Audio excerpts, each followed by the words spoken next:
Pan சூடானதுக்கப்புறமா இதில் 2 table spoon எண்ணெய் சேர்த்துடலாம். அதுக்கப்புறமா மஞ்சள் தூள், மிளகாய் தூள், உப்பு 3மே சேர்த்துட்டு 1 நிமிஷம் போல் லோ ஃப்ளேமில் கிளறி விட்டுருங்க. அதுக்கப்புறமா வேக வச்சு 6 முட்டை எடுத்துருக்கேன். இப்போ நம்ம அதில் சேர்த்துடலாம். நல்லா அந்த மசாலாலாம் முட்டையில் இறங்க வரைக்கும் ஒரு 5 நிமிஷம் லோ ஃப்ளேமில் கிளறி விட்டுட்டே இருங்க. இப்போ அந்த முட்டை தனியாக ஒரு பிளேட்டில் எடுத்து வச்சுக்கோங்க. அதே பேனில் இன்னும் 2 டேபிள் ஸ்பூன் எண்ணெய் சேர்த்துக்கோங்க. இப்போ அதில் ஒரே மீடியம் சைஸ் சின்ன வெங்காயம் குட்டி குட்டியாக கட் பண்ணி எடுத்து வச்சுருக்கேன். இப்போ நம்ம அதை சேர்த்துட்டு அதுக்கப்புறமா ஒரு தக்காளி குட்டி குட்டியாக கட் பண்ணி எடுத்து வச்சுக்க அதுவும் சேர்த்துடலாம். இதுக்கு தேவையான உப்பு மட்டும் சேர்த்துக்கோங்க. இது எல்லாமே நம்ம நல்லா எண்ணெய் பிரிஞ்சு வர வரைக்கும் நல்லா மசிகிற வரைக்கும் ஒரு 5 நிமிஷம் லோ ஃப்ளேமில் இருக்கட்டும். இப்போ நம்ம இதில் மசாலாலாம் சேர்த்துடலாம்.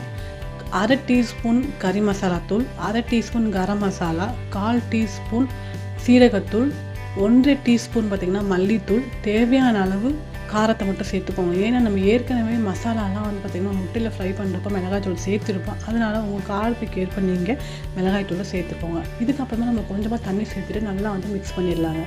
நம்ம பாயில் பண்ணி மசாலாலாம் ஃப்ரை பண்ணி எடுத்து வச்சுருக்கோம் முட்டை. இப்போ நம்ம அதை சேர்த்துட்டு லோ ஃப்ளேமில் 5 நிமிஷம் போல் நல்லா இந்த முட்டையில் மசாலா எல்லாமே மிக்ஸ் ஆகிற வரைக்கும் எண்ணெய்லாம் பிரிஞ்சு வர வரைக்கும் நம்ம மூடி போட்டு மூடிடலாங்க.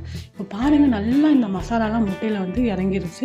இந்த சமயத்தில் நம்ம மேலே வாசனைக்காக கொத்தமல்லி தனியாக தூவிட்டு ஸ்டவ்வை ஆஃப் பண்ணிடலாம். அவ்வளோதாங்க, ரொம்ப சிம்பிளான சூப்பரான எக் கிரேவி ரெடி.